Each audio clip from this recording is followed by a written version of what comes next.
લોકમત ન્યૂઝમાં આપનું સ્વાગત છે।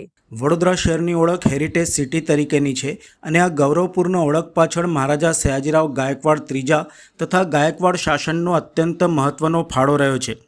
હેરિટેજ માત્ર જૂની ઇમારતોનો સમૂહ નથી, પરંતુ એ શહેરની સંસ્કૃતિ, ઇતિહાસ અને ઓળખનું જીવંત પ્રતિબિંબ છે। આવું હેરિટેજ શહેરને વૈશ્વિક સ્તરે વિશિષ્ટ ઓળખ અપાવે છે અને આવનારી પેઢી માટે પ્રેરણારૂપ વારસો બની રહે છે। ગાયકવાડ શાસને વડોદરા શહેરને ગૌરવ અપાવતી અનેક ઐતિહાસિક ઇમારતો ભેટમાં આપી છે। જો કે આજના શાસકો નવું તો કશું ખાસ કરી શક્યા નથી, પરંતુ દુઃખની વાત તો એ છે કે તેઓ આ ઐતિહાસિક વારસાની યોગ્ય જાળવણી પણ કરી શક્યા નથી।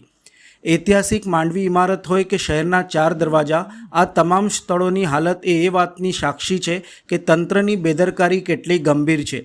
લોકોને આંદોલન કરવા પડે તે સત્તાધીશો અને વહીવટી તંત્ર માટે શરમજનક બાબત કહેવાય। જો કે હવે મોડે મ્યુનિસિપલ કોર્પોરેશન તંત્રનું ધ્યાન હવે આ દિશામાં ગયું છે। મ્યુનિસિપલ કમિશનર અરુણ મહેશ બાબુએ જણાવ્યું હતું કે વડોદરામાં હેરિટેજ સ્ટ્રક્ચર ઉપર ખાસ ફોકસ કરવામાં આવી રહ્યું છે। વન ડે વન રોડ અભિયાન સાથે હેરિટેજ સ્ટ્રક્ચરની જાળવણી માટે સફાઈ ઝુંબેશ પણ શરૂ કરવામાં આવી છે। આવનારા દિવસોમાં સંરક્ષણ માટે જરૂરી ગ્રીલ લગાવવી કે દિવાલ બનાવવાની કામગીરી ધીમે ધીમે શરૂ કરવામાં આવશે। ઉપરાંત લાલકોટ ન્યાય મંદિર, સૂર્યનારાયણ મંદિર અને માંડવી સહિતના ઐતિહાસિક સ્થળો ઉપર પણ કામગીરી હાથ ધરવામાં આવશે। ઉલ્લેખનીય છે કે લાલકોટ ન્યાય મંદિર, માંડવી તથા 4 દરવાજા સહિતના હેરિટેજ સ્થળો ઉપર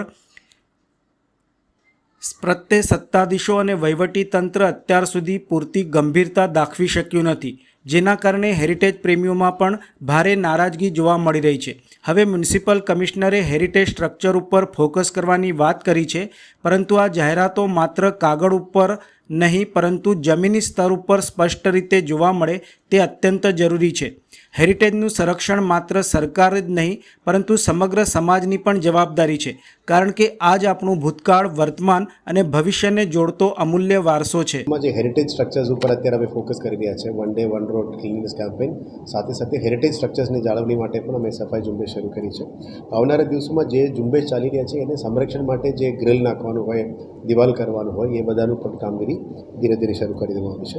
એટલે આવનારા દિવસોમાં લાલકોટ ન્યાય મંદિર, સૂર્યનારાયણ મંદિરનું પણ કામગીરી શરૂ કરીશું અને સાથે માંડવીનું કામ પણ અમે રિવ્યૂ કરવાના છે।